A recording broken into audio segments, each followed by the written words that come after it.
Welcome to episode 11 and the first-person podcast of the school year.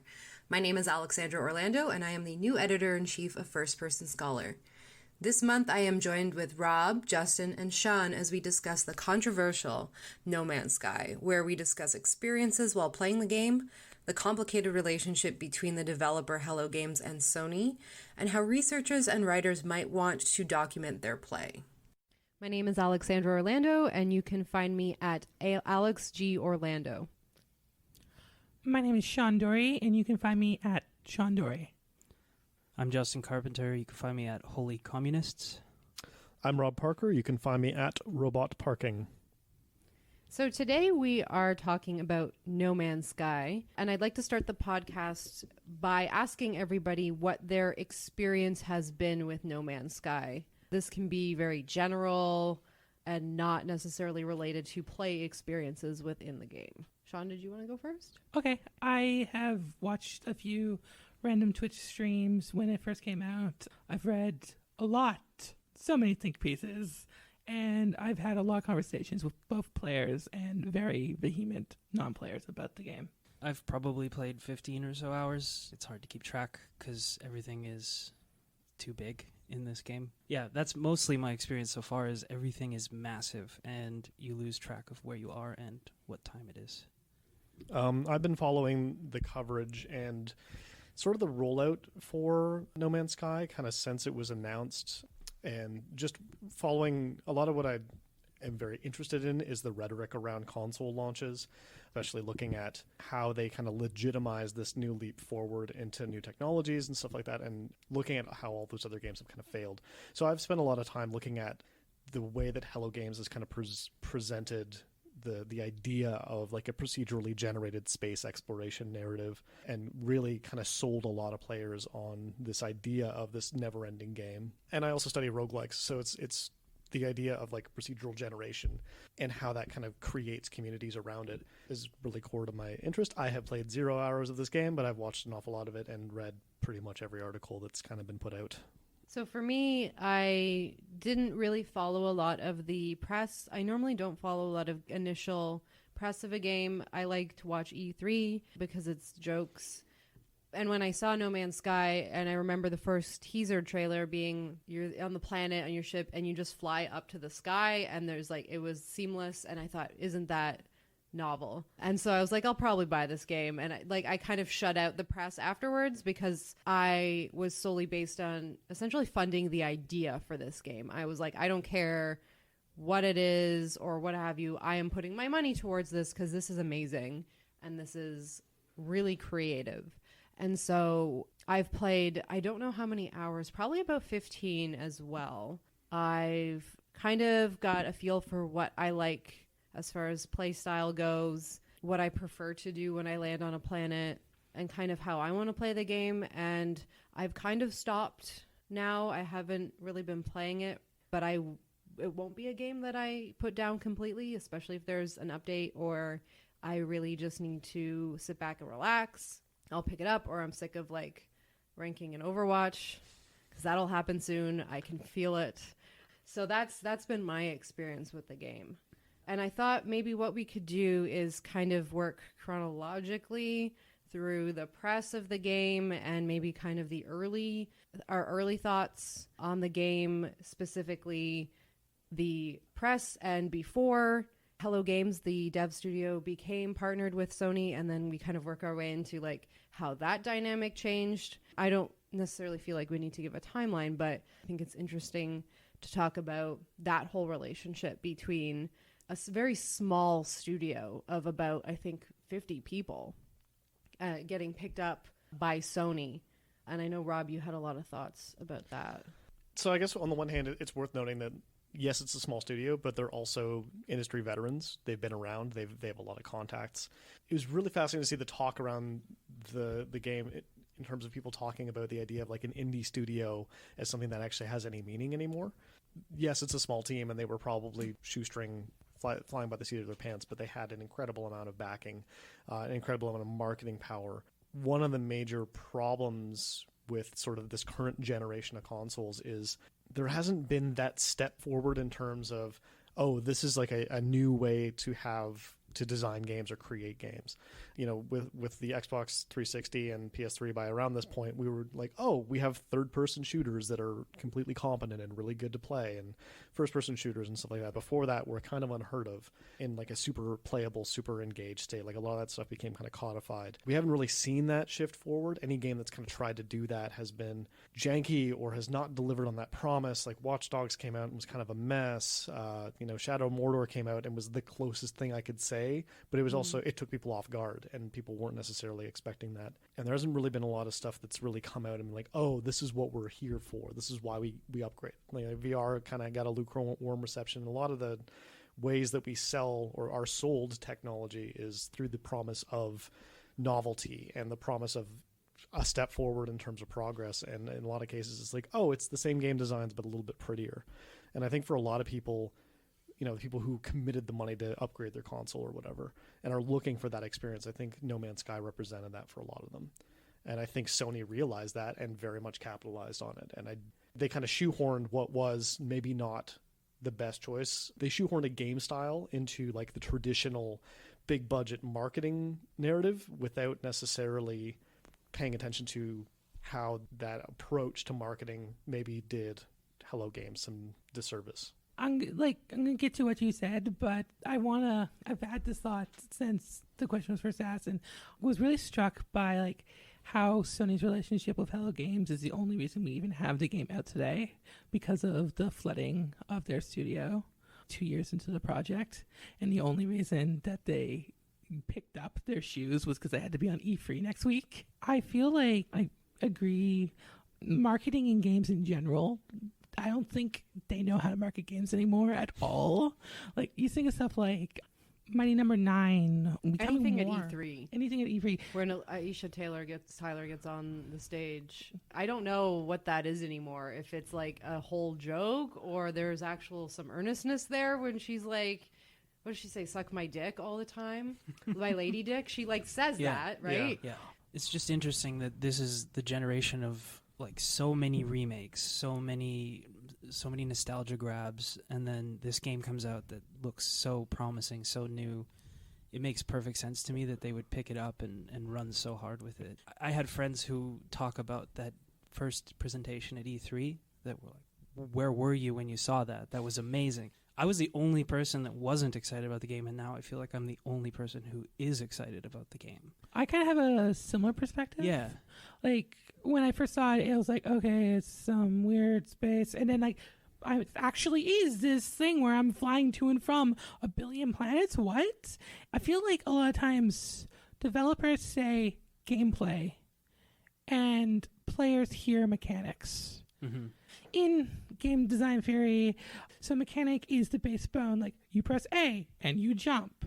While gameplay is you traverse a level and you might stomp on Goombas or hit blocks through jumping and running and not running.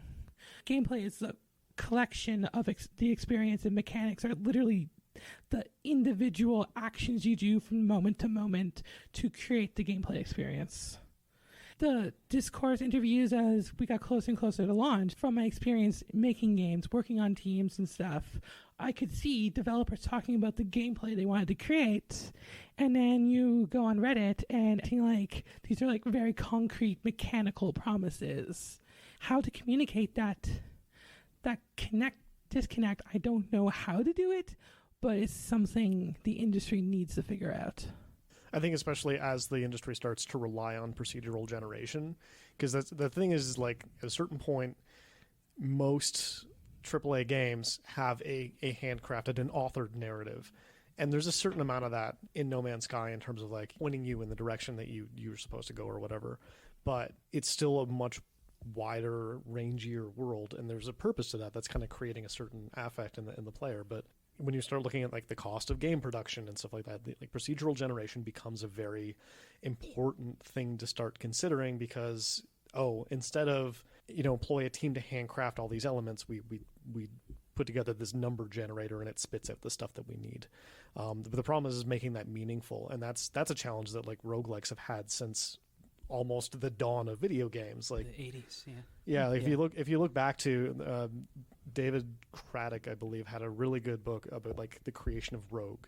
In it, he was talking to the guys who made Rogue, which is one of the first procedurally generated top-down role-playing game type things. It's the game that roguelike refers to. And those guys made it after playing one of the earliest text adventures that came out, and they were just like, the problem, like, they got their start making interactive fiction, and they were just like, but why would I ever play my game? Because I know all the solutions to the puzzles. Why would I play another game twice? Because I've already played it once, I know the solutions, I've read the story. And so they wanted to create something that would be generative and that they could play and have fun with. And that's been a challenge all the way through. Is, okay, you can procedurally generate all this stuff, but you have to make it meaningful to the players. And there's a really phenomenal talk with Tanya Short and Tarn Adams. Tanya Short worked on Moonhunters and a bunch of other games, and Tarn Adams is one of the people behind Dwarf Fortress at GDC 2016. We should add that to the show notes, because it's a really, they talk very much about the challenges of making the procedural generation consequential to the player and making it in their face in terms of a way that, like, they understand why they're there and why this stuff is actually meaningful to them. And I think Hello Games wanted to use some of that stuff to create that, but at a certain point, players who got wrapped up into the idea that this is going to be the next AAA game, we're also expecting that same level of craft, that same level of direction that you see, the same authored experience that you see from, like, a Call of Duty campaign. Would this game have been better off without even just the marketing campaign or the research, the relationship at all? And kind of a part two to that is, how do we see the future of partnerships with small studios and these big publishers? My mind automatically goes to, like, again, the film world, and you see something like Fox Searchlight, which was a parent body that publishes indie films, but it almost doesn't become indie film anymore, especially when you have Fox Searchlight films with, like, Brad Pitt in them, you know, all these other, like, major titles, which are actually indie. Or does that word even mean anything anymore? I know that's a huge question, but maybe let's start with the relationship between Sony and Hello Games. I think it depends on your perspective, because the game has sold fairly well. So that's important for a few reasons to me, because it reminds me a lot, and I've seen this written a lot in forums and elsewhere, that this game kind of resembles Destiny, in that it was a game that had so much hype, so much press, and then when it was released, it was, let's be honest, it was fairly disappointing. I played maybe 8 hours of the beta and said, that's good enough for me. My friend gave it to me after an hour, like the actual copy of the game, said, I won't play this. And then they kind of rework it, they update it, they add DLC to it, and now it's actually a great game. It's worth playing again. And I have a feeling that this game has, maybe because of this relationship with Sony, although it doesn't seem like it's going very well right now, there's an opportunity to develop this game further. And because it's supposed to be this endless game, I think it also fits in with the idea of the game itself, to continue fixing it, adding new things, multiplayer, and just continuing with this idea of this endless, expanded place that you can explore. Looking at Destiny and, you know, Diablo as well, or Diablo 3, and No Man's Sky, I think what we're kind of running up against is sort of almost that transition in culture from understanding games as products with a final review score and games as service. And I think that's a situation that people are going to have to get over it over time. We're just slowly getting there in terms of understanding that the reception and the conversation around a game can change, and that's okay. BioShock Infinite just got re-released, and it basically just dragged the lake for all of, like, one of the first moments I can remember of, like, the conversation kind of turning on a game, where it was released, universal acclaim across the board for a lot of reviewers, and then a lot of critics and stuff like that started saying, like, hey, a lot of this game is absolute bullshit. Stuff we were kind of saying all the time. Yeah, exactly. All along. Yeah, exactly. Phelan Parker has a fantastic piece up on firstpersonscholar.com, and that became a games and culture article that kind of summarizes a lot of the importance of those types of games. But yeah, the No Man's Sky, I think, is going to be around for a while, and I think you're going to see a lot of, especially online related games, like that conversation at launch is going to be a bit weird, and then it's going to probably iron itself out, or the team is going to fall apart, and, you know, then horrible things will happen. So we'll see how many of those Steam refunds sink Hello Games. I think this will definitely be a question that's, like, a lot easier to answer a year from now. I'm imagining a world where it's still got all this hype, but it didn't have Sony's support at all for the marketing. I don't know how well they'd handle it just as a group of developers who all probably didn't have a lot of experience talking to press at all. So they probably got a lot of coaching that could have made things a lot better than they could have been. So it's like this weird inverse relationship. Like there's the big three can all be villains, but like I feel like there's a certain level of passion for the industry because, you know, that's where their money is. And I imagine Sony was trying to help and made mistakes, but also probably put out fires before they started as well. And it's kind of one of those things where we think of these type of games, all the ones you listed, Rob, Diablo 3, I think of Spore 2 as a game that was really hyped up and had a mechanically interesting system, but like didn't have the ongoing development that we have with some of these other games.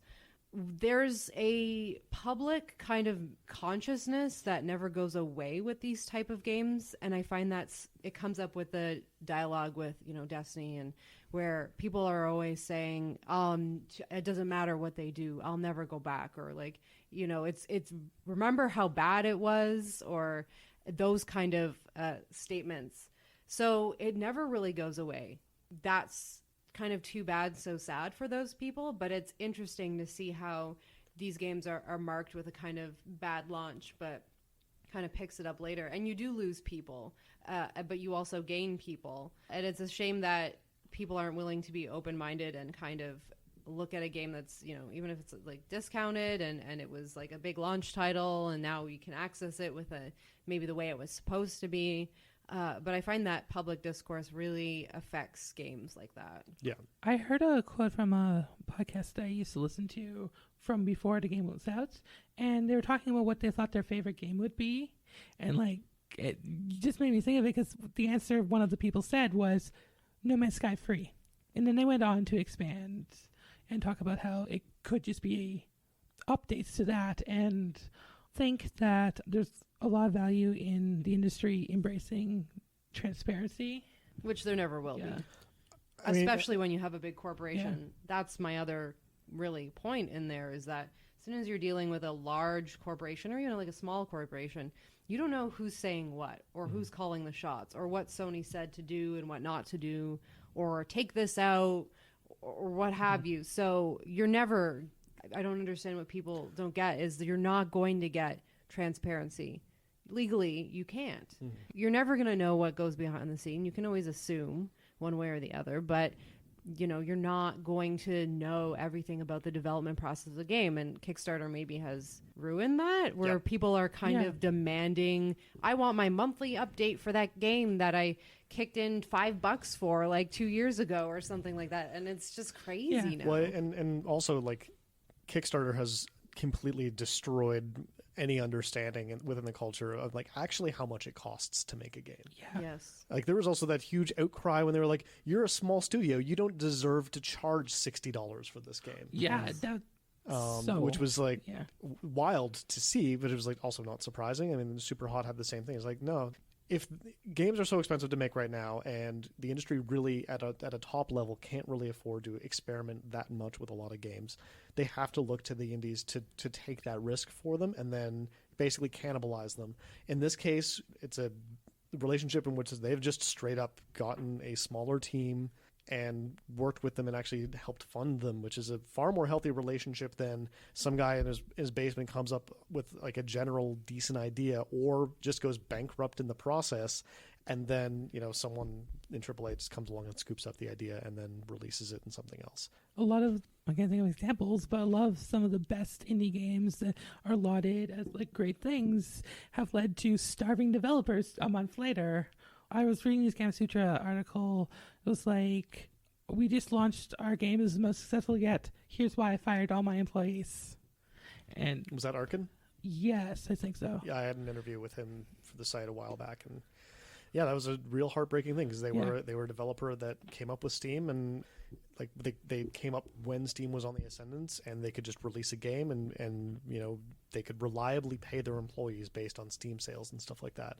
Suddenly there's so many, like there was a change in the way that the platform managed its releases, and suddenly their games are just lost, and now they're in real financial trouble. I think there's also, we've talked about people's expectations and Kickstarter, and on top of that, now we have Sony kind of throwing Hello Games under the bus a little bit in the media, saying, not totally, but saying we probably should have handled this differently. We probably shouldn't have said some of the things we said. In particular, is Shawn Murray, is that the name? Yeah. There's almost this quality or damage control kind of thing happening in the media now, rather than saying, let's just give it time because we have big plans for this. We're going to continue working on it to make it the experience that we were going to have. There's no time to allow these things to develop in that way, specifically because of the external pressures, but also because the big three, these corporations are, I think they're also very used to putting out games all the time, having to deal with these things and saying, look, okay, in 3 weeks people are going to forget about this and it's not going to be a problem anymore. And that's easier than working on it and making it better over time. And I was a little disappointed to see this game talked about in that way, because there is such a huge amount of potential in the game, because it's kind of this underdog story of this small team of wide-eyed dreamers using math to... That was part of the story. Yeah, that's what I'm saying. They played that up very hard. A lot. Yeah. But it's still a little disappointing to see that the industry as a whole is reacting to this game so suddenly, and then likely it will be forgotten until DLC comes out and expansions and stuff like that. Well, especially with now the holiday season coming up, and we're getting hit with all these titles we've been waiting about for up to 10 years. Final Fantasy 15, Last Guardian may come out still. The car can fly in Final Fantasy 15. The car can fly. Spoiler alert. The car can fly. But seemingly, we're going to get all these new games coming and potentially console announcements down the road soon enough. So that's another way that this game can get very easily buried, which is a shame.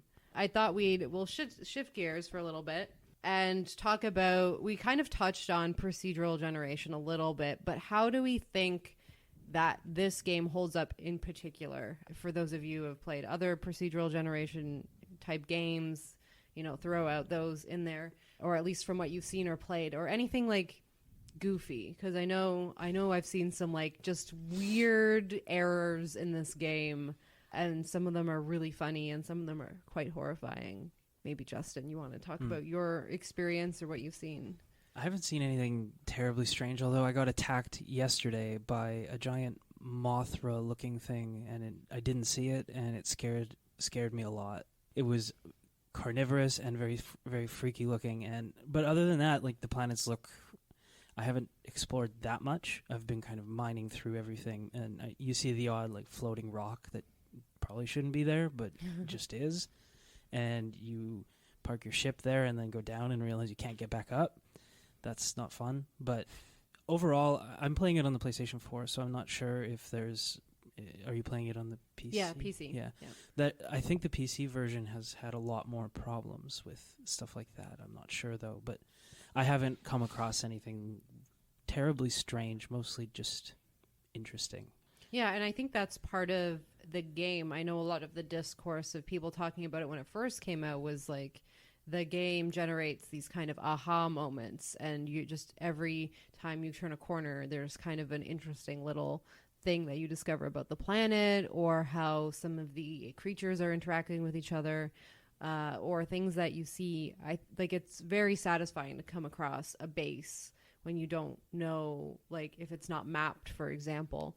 I ran into an underwater base that I couldn't get into, which again is one of those unfortunate placements of a base where there's no entrance because it's underwater and everything's closed off. And I spent forever like swimming around, and if I can avoid swimming in a game, I will, because God, that's just it's just never good ever. And there was no door, and so I never got to see what was inside this underwater base. And I was super excited to think that maybe this was like a marine research center or something like that, because you can discover fish. So I was thinking, oh, this would be really neat. Not a lot of bugs, like a lot of scary bugs, creatures. And again, I've had similar experiences where I turn around and there's something right in my face and I like scream, and it's really off-putting when you just have like the ambient music in the background and you're like, space, and like space is nice, space is relaxing, and then you're just like out of nowhere. And that's kind of, you don't even know right off the bat if something's going to eat you or not, like, because you can't tell by its appearance if it's carnivorous or herbivorous. I think it's like really great how it's very much so a water cooler story game. It's one of those things where you can go and you have this super unique experience that everyone will enjoy hearing. And I had the same experience with like Skyrim and like other like sandboxy games where never engaging with a main plot, but like you create your own stories kind of thing. And like we've even had that here at the Games Institute, literal water cooler stories about No Man's Sky. Yeah. So the procedural generation just like enhances that so much, and it baffles me as a sometimes developer, like how they made this possible, because I did some procedural generating for a game I made in undergrad, and our team, like, we were dealing with 12 variables, and that was the hugest headache ever, and pretty much took the full 4-month development time. It was just like that was the main problem for 4 months long. Procedurally generating 10 billion planets with tens of billions of components that are intertwining to create who knows how many creatures and cliffs and buildings and sentient life and alien ships and asteroid fields. Literally cannot wrap my mind around it. And I think the interesting thing, just thinking of this game perhaps compared to Elite Dangerous, where some of the universe is procedurally generated and then other parts of it are known or charted, or one of the most interesting things to me about this game and the procedural generation of it is the idea that it's one seed that everybody has. You could theoretically go to the same planet as someone else and it will generate as the same planet. So when you're going to a new planet, it was already sort of there, even though it's been generated as you're approaching it. There's a lot of different questions about how this game works as compared to, for instance, like a totally random procedural generation where there's a set of things that you generate. Where like each galaxy would be reseeded for everyone's right. play. Yeah, it brings to mind lots of questions of like this space existing on its own, because it does in a sense, which is it's a place that we can all go. The idea that there's a place where there's a marine lab and you can talk to your friends about your experience of not being able to get in, even though that's frustrating. It's super unique that place could be found by other people, but no one else has ever been there. Mm-hmm. And I think that's a huge part of this game and brings to mind so many of the classic science fiction influences that come with this game, like the box covers or the book covers that you've seen in the press releases for this game, the influences of all those things, like the different uses of color and everything. It's really, I love the colors, and it feels very alien in a very homey way. And things start to get familiar the more planets you see, but the way that they're changed, the way they're different, you know that if you went back, you could still find something even more familiar. So you're continually progressing through these real places that only exist in this because of this seed that's existing in the algorithm.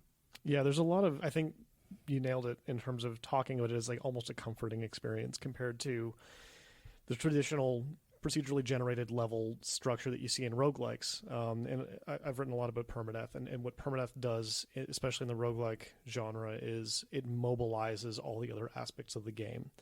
A game that doesn't necessarily explain itself very well, procedurally generated levels, and then very, very punitive death mechanics.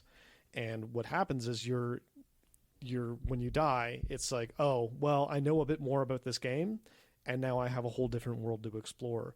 Whereas No Man's Sky just kind of dispenses with the regenerating all of that area, and at a certain point it's more of a collective exploration of a real place, and that's a really fascinating change. When you look at commercial roguelikes, moving from like the free stuff from NetHack and whatever, when you start charging money, you need to start reducing how punitive those death mechanics are.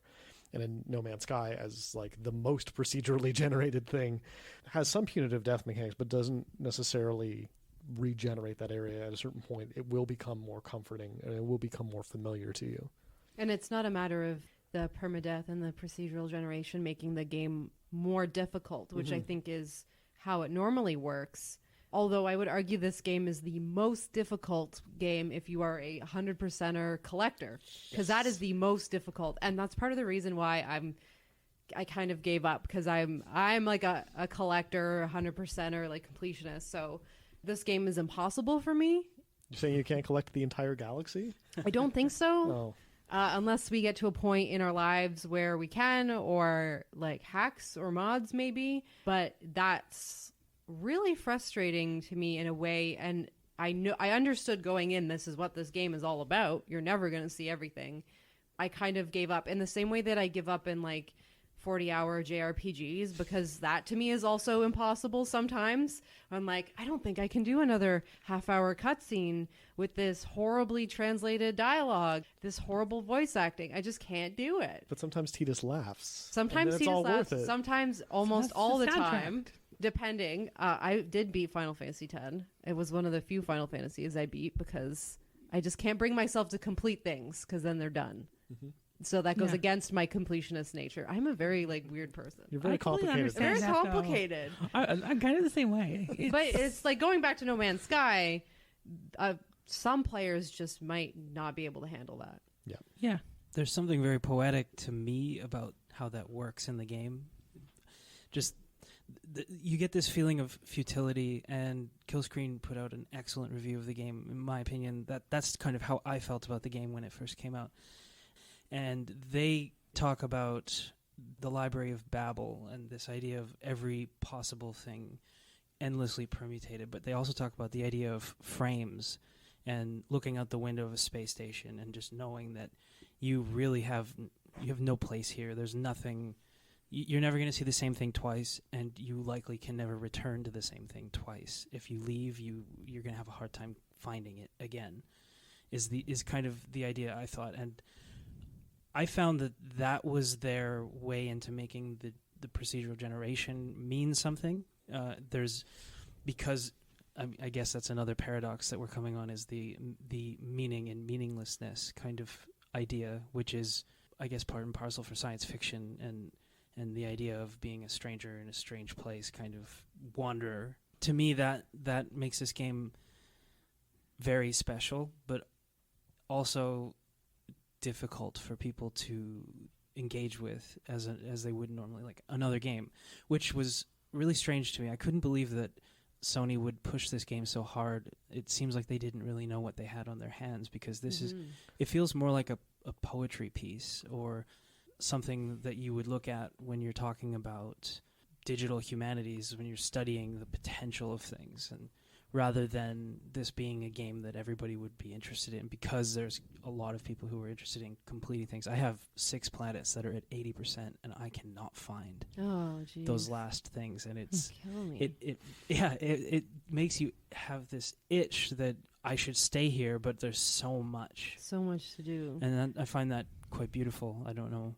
And the exactly other end of it too is the inventory system, which people complain about, because you have no inventory compared to the amount of stuff on a planet that you can mine and collect. And so you have to get really comfortable with throwing things away, which is, again, a collector you do not want to do, or you want to hold on to it to sell, but who knows when you're going to find a shop, because you don't want to spend this to fly there, so you're doing all this kind of negotiating in your mind about how to optimize this, or what's the best path where I am still able to keep my resources. And sometimes, a lot of the time in this game, you just have to throw away important stuff, treasures, and that's something that's really frustrating to a lot of people, but I think, again, poetic, as you were describing.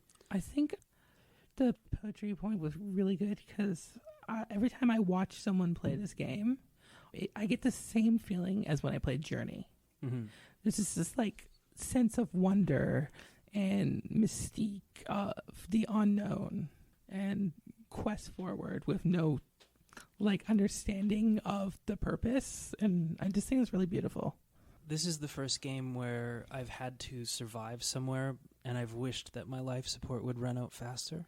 so that I could So you can use. spend your resources to make more space. Yeah. And that's another interesting thing. But most games where you have an inventory system that works like this, you're just begging for items. You're hoping for something, and there's just so many of things, and that's really what this game is. And I don't know if we have time to talk about it, but I've kind of been following the Archeo Gaming blog, and the idea of archaeology in digital media is very fascinating, and I have no idea.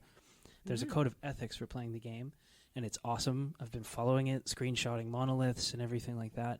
Not harvesting carbon from any life forms. There are specific resources you have to get from plant life, but they don't die from it. But if you kill things, it's considered, unless it's attacking you, you have to survive. And I'm just very interested in the idea of treating it like a real space, and also Prime Directive. Yeah, that's a good point. The Prime Directive is very similar, and they're trying to kind of test out the idea of us exploring the universe. And this test run idea of doing archaeology in space this game's a prime opportunity for it in a lot of ways, just for building a code of ethics, building practice. I've never seen a game and I hoped the developers were watching someone play. Like, I hope Hello Game is like watching people play their game and see what people are doing with it, because this is so interesting. They probably just programmed drones to watch everyone playing all the Twitch and when channels. we kill them, they're actually like, their camera shuts off in their office and they're like, God damn it. Like, obviously that would never work, but I'm just imagining it does. It's really interesting to me to see, and there's probably a whole article there, if someone wants to explore the idea of like building conduct systems and ethics around games that rely on a lot of like content generation or creating a very vast world. You see that with like, Skyrim, where it's, people trying to do the PC Gamer did a pacifist run of Skyrim, and in NetHack there are entire conducts, like you can go through and be like, if you can ascend the game without reading anything, you can do an illiterate ascension, you can do a vegan run, and it will keep track of that stuff. I didn't keep track of it, but I know John Green was doing like himself role play in GTA 5. Yeah. I'm really interested in those type of kind of, not even alternative in the case of No Man's Sky, but the idea of playing a game maybe not the way it was designed to be played, or the way that most people would approach a game.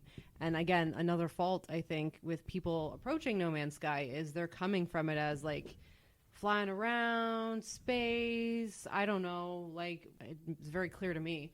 But it's one of those things where maybe you need to think outside the box before you even buy this game, and approach it from a way, or connect with the community in the way that Justin does, and like role plays or does something, it's almost a tool, really, is what this game is. It's not necessarily like, here's what you have to do, this is the end goal. It's just like, here's this tool where you can explore planets and stuff, just play with it as you will. Maybe it's not actually a game. I think it's a video game. It's a video game. Hello, game. the company's name is Hello Games, and they haven't released anything else, so it's safe to assume that this is a game. Their name is directly acknowledging No Man's Sky. Yeah. When they say Hello Game. Yeah, there's like hello game. Hello No Man's Sky, Hello. You're a game. Also, yes, on Hot New Pub, firstpersonscholar.com, there's a really old article that I wrote about voluntary constraints in video games, in which I talk a little bit about the Nuzlocke Challenge as well, which is a very popular video series that is currently happening with Polygon and Griffin McElroy. Who's that? He's a monster. He's a monster factory. Is he like a new unofficial friend of the publication Yes. podcast? Yes. He is our friend. He's my friend. He's strong and he is real and he is my friend. Oh, man. Okay, bringing it back a little bit.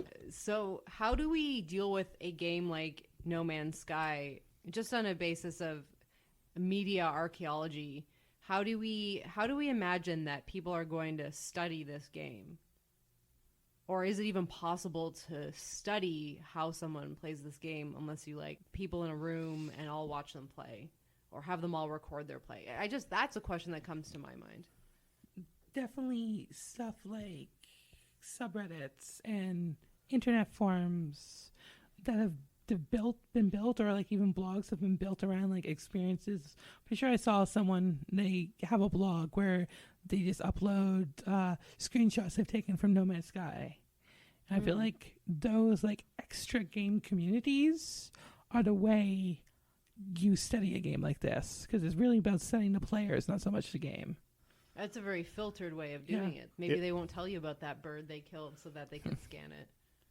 The other option is you get access to the source code, you strip out all of the writing, and then you analyze that from a literary perspective. And then you look at the code that generates the worlds.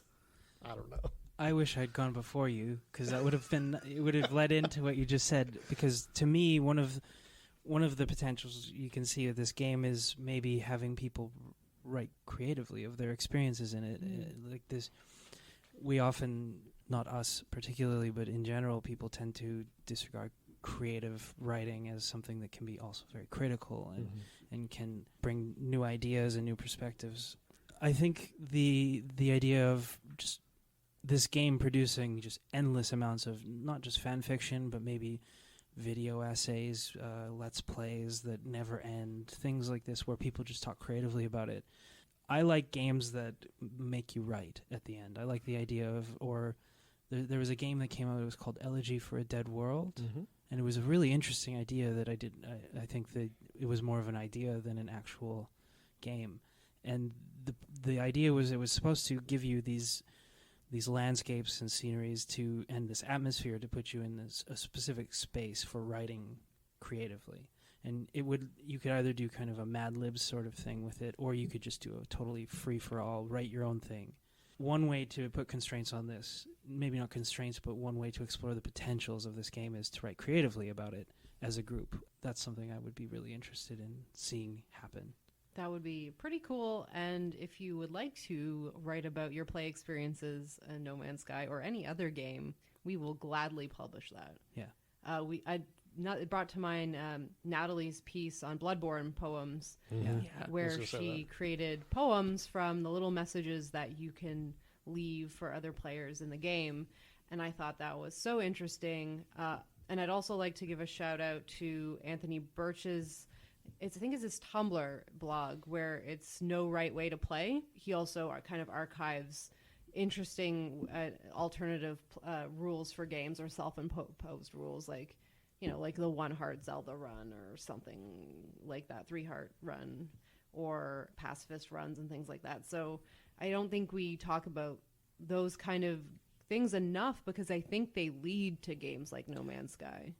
And I think even then, those types of like voluntary constraints or alternate play styles, they can lend themselves to very critical writing. Austin Walker, again, wrote a phenomenal piece about Shadow of Mordor and Watch Dogs. And when he was talking about Watch Dogs, where he basically played through as though he was a hacker and not some white dude with a gun and also a smartphone. And so it's a really powerful piece, but it also kind of highlights like how he was basically trying to meet the game halfway, but was also criticizing a lot of the assumptions the developers made about what kind of world we live in, and also like the role of racial violence and stuff like that can play in these sorts of situations. So when you start rendering the real modern urban landscape in a video game. I was going to say, if anyone wants to send their Vakeen monolith erasure poetry to us, it'd be really cool. There's so many different opportunities. There's writing in this game that you could just start erasing pieces from, combining, just like in Bloodborne. And who knows what kind of features they'll add to maybe multiplayer or something like that. I keep bringing that up because that was a big point of contention for the game. But even having groups of people work together to create something interesting because of this game is enough for someone like me, because that's what I hope to see from this game in the future, is people doing creative things with it. It's a game and a tool in that way, I think, because it's there's a lot of ideas that can come from it. It's very inspiring, and it's built out of Shawn Murray's personal experiences, and it's you can see that those experiences led to the creation of this game, like sitting in the outback in Australia and looking at the sky and just imagining, and apparently this is the game that they've always wanted to make. And I think there's a lot of potential for an interesting relationship between the developer and the players if we can just get over the problem of the hype. Yeah. And as soon as you add multiplayer to the game, like more than just one extra person, you can create your own Star Trek away team missions. Yeah, which would be great. They have the bridge simulators. Now we need to beam everyone down and start scanning some stuff together as a team. One person may die to a mud pit or a rock monster, but so be it. A volunteer's tribute. That's what I always wanted to happen on the Mako missions in Mass Effect. Yeah. I always wanted to be able to do that with other people because I just had a very positive experience with them, even though the Mako handled like garbage. That was part of the fun. Oh, Permatrek? Permatrek. The Overseer has handed down Permatrek from on high. No explanation, just the word of the Overseer, Permatrek. Permatrek. Just You're constantly trekking. There's it's if you're really interested in like looking into like procedural generation of cultures and languages and stuff like that, on a much less graphically sophisticated scale, Ultima Ratio Regum by Mark Johnson is a roguelike that he's been working on for a zillion years. And it's still very early alpha, but he's already created like entirely procedurally generated civilizations and religions and cultures, down to you can walk around in a building and look at like the chair or chairs and stuff like that, and the chair has its own aesthetics that are unique to that civilization. So mostly ASCII graphics, but he uses some ANSI characters to render the chairs and stuff like that. And it's like people talk about No Man's Sky with reverence, like that Ultima Ratio Regum is that for me. That makes a lot of sense. And you can see that just like No Man's Sky kind of brings up this idea of archeogaming, you can see anthrogaming being a thing in the future where you actually go and you meet new cultures that have been created because of this algorithm, which that sounds incredible. I'm not going to lie. That sounds fascinating. It's wild. I mean, you're still seeing stuff of that with like Dwarf Fortress, just on a much smaller scale. I think short of Minecraft, this is the biggest game that has come out that has used this level of algorithm content generation or whatever you want to talk about it as. Early game studies did something very similar where people would study World of Warcraft, and that was like they treated them like a completely different civilization. So for them, it was probably very interesting and very alienating to study these gamers who play together online. Yep. And some of them are elves. That's early game studies for you, TLDR. Yeah. Oh, boy. 100%. My favorite articles. Does anyone have any final thoughts on No Man's Sky? Should we maybe talk about sound design? Because it's really important to games like this, and just the way that, again, I'm referring to this Kill Screen article because they mentioned the idea of like the way the sound works in the game is very interesting. How do you design the sound for a game that's this big, and have it make sense? Have it be logical within this universe that like things might sound different in different places. I'm not sure, and the sparse soundtrack and the light sound that you make when you're walking through different grasses and stuff like that, and the way that the animals sound on a particularly rich planet is really important. Creating the ambiance. Yeah, and it makes the game feel very unique, and every planet has a different kind of sound. The further we go, I'm sure we'll see the limits of that. But it's so early to say. But it's really impressive, and I have no idea how they've done it. And we've talked about sound a little bit with the Zelda podcast, where we talked about Breath of the Wild having that very minimalistic soundtrack. And I'm super into it. And if you listen to that podcast, you'll hear me talk about how into it I am and excited I am, because I am sick of the Zelda theme. Fight me. I'm sick of the Zelda theme. But that's, again, but yeah, it's just kind of, again, going back to the relaxing game where I get so stressed all the time. Sometimes I just need to turn on a game where it's calming, relaxing music, where I'm not getting bombarded or shot at. And that happens sometimes in No Man's Sky. But I can also choose now to go to a planet that doesn't have that. I could be like, oh, that planet has no animals. Perfect. Yeah, that's a hella chill planet. Yeah. Yeah, it's the chill planet. Or I could call it the chill planet if I wanted to. I could say this is the scary one with ugly colors. Or this is, and that's what I do. I'm like, well, which colors do I like? And I can pick what I find most relaxing and just walk around and mine stuff. I come across new technology and things like that. And I think that sound is a huge part of that. And I hope no one plays this game with their own music, because that would be a shame. unless it was very The Martian-esque, I would accept that. Maybe sometimes. I don't know. Rebel Galaxy had its like weird like southern rock, like someone just playing Freebird as you're just cruising through the galaxy, and that was pretty all right. I enjoyed it. I enjoyed it for like an hour, and then I turned the music off. Oh no, I kept that going. Then same with Minecraft. Like I used to like really love the sounds of Minecraft, and then like my 30th hour in Minecraft because it was just one song, and it is very important because you need something that has longevity, not just necessarily like appropriateness. Because like Alex said, she's sick of the Zelda theme. Yeah. We've been hearing that for 25, 30 years. Bring it on. Like, why add it in again? We've already made this song. Yeah, it's definitely something that I think changes how people approach the game as well. If they're hearing certain type of sounds, you know, the wind blowing in the grass or just the animals, not that very disruptive or anything, but it really makes you focus on the visuals and just kind of exploring instead of worrying about crazy sounds, music. You know, you're supposed to relax and you're supposed to take your time. This is not a game that you try and like get 100% on each planet and just like go. It's just like the game's telling you not to, basically. I don't know if I'll ever warp jump after like the first one the game gets you to do. I probably will just find like a set of planets and be like, this is my new home. These are my new home. I live here now. Yeah, that's the one thing is if you try to collect all the stones and you find the monoliths, they do encourage you to keep warping. And it's kind of heartbreaking, and I don't want to keep warping, but certain little like subtle quests make you do that. And they give you free warp stones so you don't have to mine for them, which is really nice.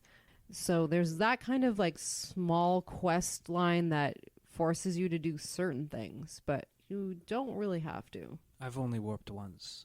Oh, yeah? And that's it. And I made it a point of exploring every planet that I've found so far, at least a bit. And there's moons.